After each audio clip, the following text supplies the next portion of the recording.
Adlaw sa tanan dinhi sa Pangantukan Bukidnon. Din aniya kita karon dinhi sa Barangay Poblasyon.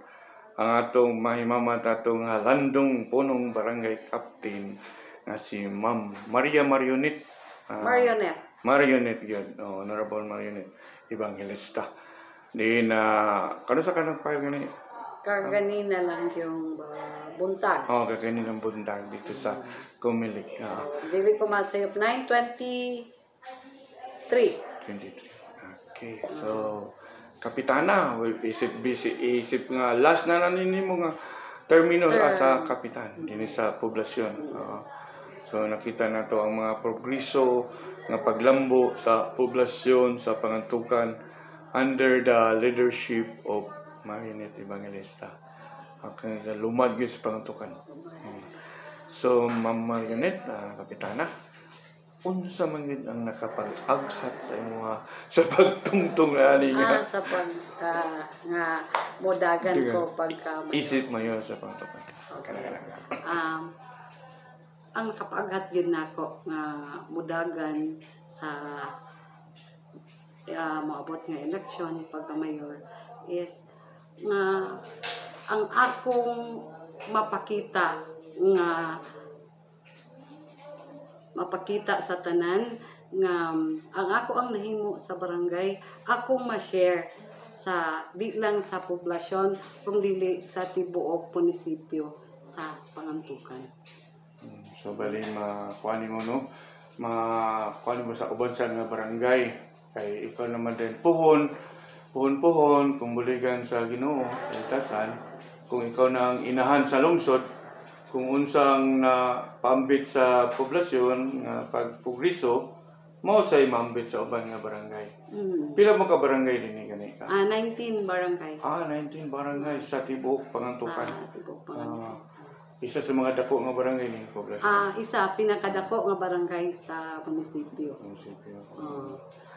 So, kapitana, dugay-dugay na mga nag-serve as executive sa barangay. Okay, 12 years na. So, kumadungan ka yan. Sige, so buligan po, during sa Mayo GS, kung maglasyahan, unsa ba kanang gitawon priority nimo dinhi sa Pangantukan kung ikaw na buligan sa Dios nga mahimong mayor dinhi sa Pangantukan, unsa ba first priority nimo? Ang para kanako usa ka babay, una nga babay nga mudagan diri sa amo ang munisipyo sa Pangantukan is ang purely is ang mga kababayanan nga matagaan sila o insakto nga pag tratar like for example sa ato ang mga basic services nga para sa kababayanan kanang especially sa mga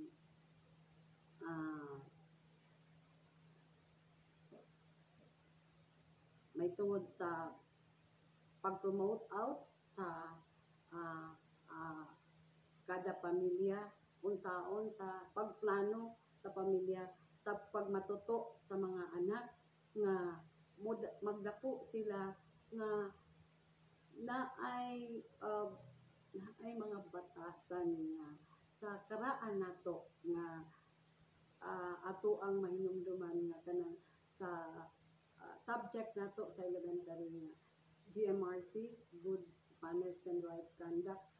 Kay kana ang nakita pud nako nga nagkulang siya o emphasis sa tagsa ka pamilya dayon isa ang right pud sa usa ka asawa no nga matagaan sad og bili kay sometimes diri sa ako ang barangay kasagaran gyud naanay mga gipang busaran sa ilahang mga bana unya murabag para kanako as a kapitan, as a babae nga dili man buot pasabot nga naatay balaod para sa kababayen-an sila ang kuan, pero sa pagkakaron mura og lisod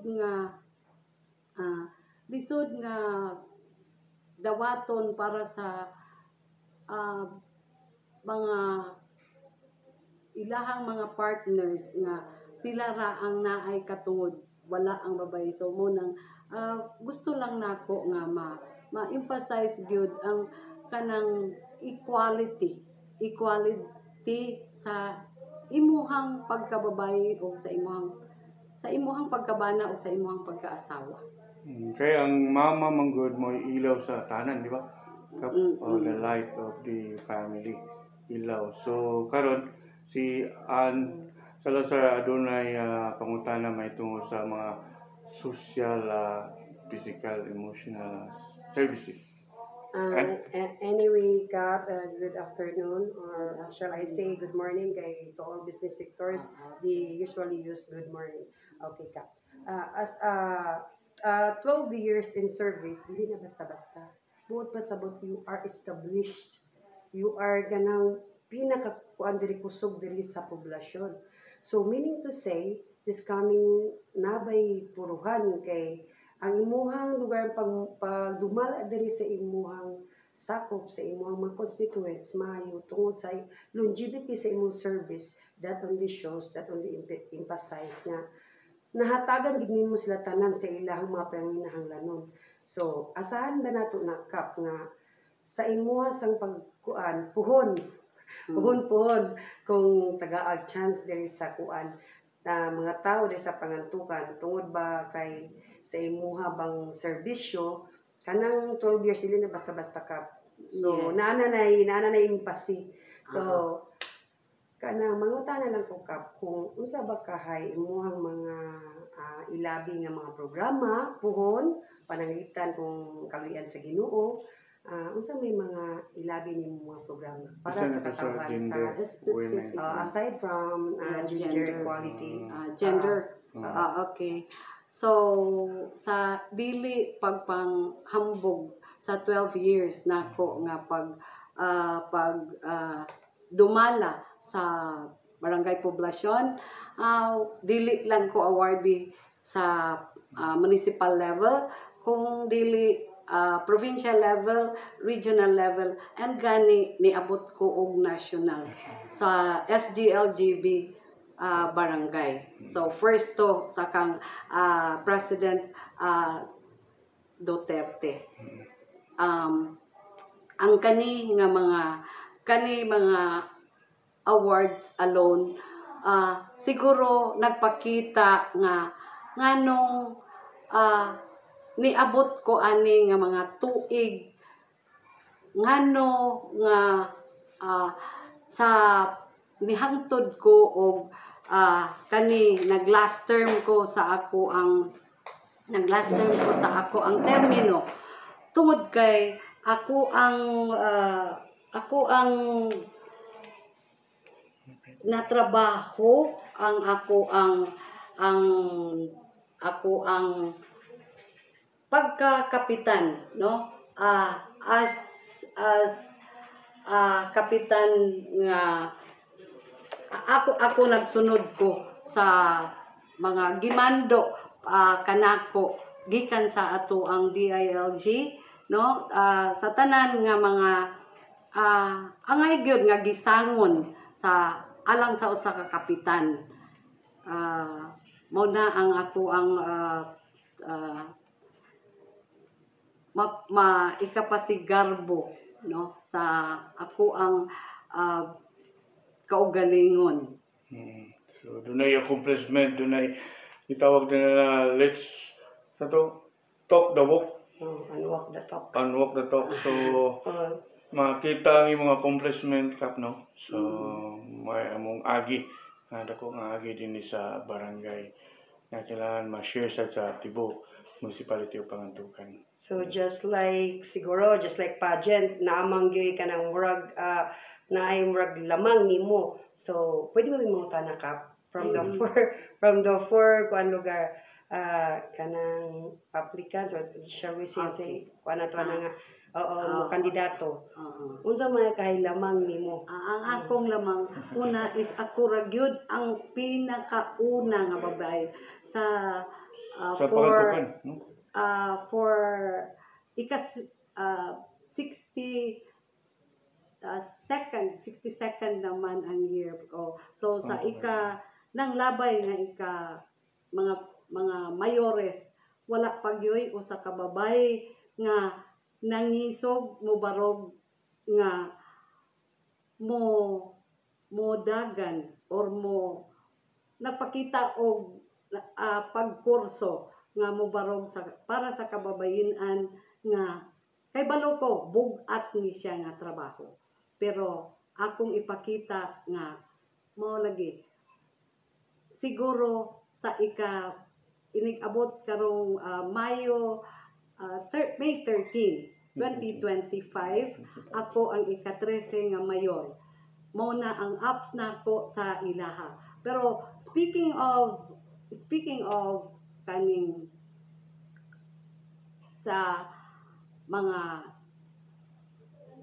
naagian nga mga daanan nila o comparison lugar o i-compare na mo yes ang uban naanay ni balik pagka mayor ang ako ang uban nga kanang lingdagan mga first timers pod ang nanagan uban. So kung ato ang tan-awon kung tan-awon dili lang siguro no sa in the kanang lighter side view nga bisan man sa nagbalik-balik na o ang uban na mas taas pa na kog naabtan sa when it comes to scholastic nga level, no?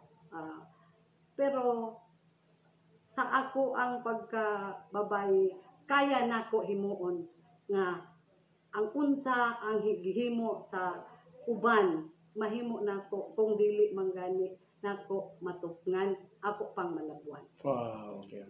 So regardless of kanang natakod din mo kap no about the scholastic naay kuan karon kap issue about sa kanang pagdagan nga walay basta kay makaread lang og write. Okay. So meaning to say dili matter sa imuhang scholastic nga na achievement. So dili sad ma'am kana ako dili sad ko dili sad ko moingon nga basta she knows or he knows how to read and write, no? Dili na mao kay ang pagpanggobyerno karon isip usa ka barangay kapitan lisod na kaayo dako kaayo og kausaban na karon ang pamaagi ikumparar atong una kay karon lang daan sa ako ang tilawan nga devaluation sa kanang paglihok sa usa ka barangay dili gyud siya pwede nga kanang dili siya pwede nga murag lingkod-lingkuran lang nimo. Depende lang High-tech na siguro. lugar karon kap. High-tech na. Oo, moingon Internet karon na. nga moingon na nga mga bata karon nga mga unsa na kanang High-tech na ilang mga gadget. high-tech high-tech na sila. High-tech na.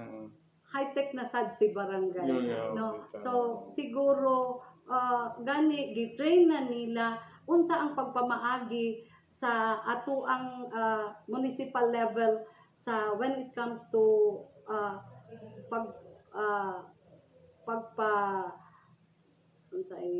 Pagdumala, lugar pagdumala. Oo kana pagdumala medyo karon wala man ko moingon nga kabao nako gyud tanan. Ang buot lang nako ipasabot is Moderno na. Moderno nga pamaagi ang latest ang latest. gipatagamtam na gyud karon sa mga kapitan nga trabaho. Mura og gi-train na nila daan. So advance sa karon kap no na kana nanantanan tong mga technology bali gi-post na gid siya kung pwede wala paperless na no. No, so ang atong mga gadget ko high-tech na kay nga tanan.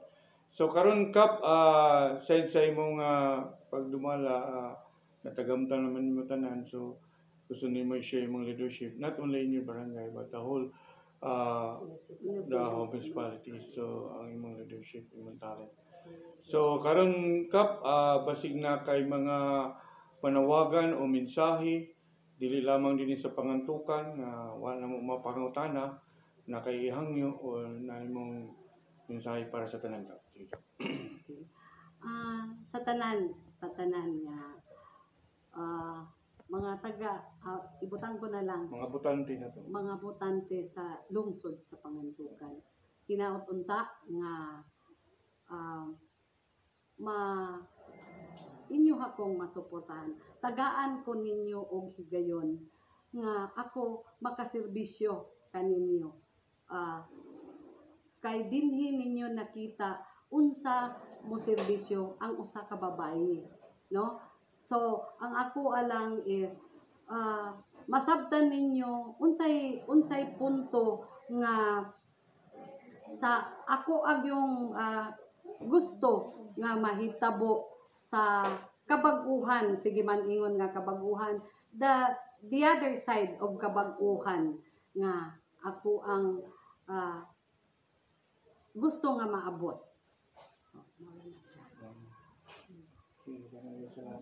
Mo kato si Kapitan din sa poblasyon di na paambit sa iyang mga mensahe, balawanong mensahe karon po na din iyang leadership pagkaisip ko ba first time no nga mahitabo puhod din sa Pangantukan. Kailain kay si Honorable Marinit Evangelista.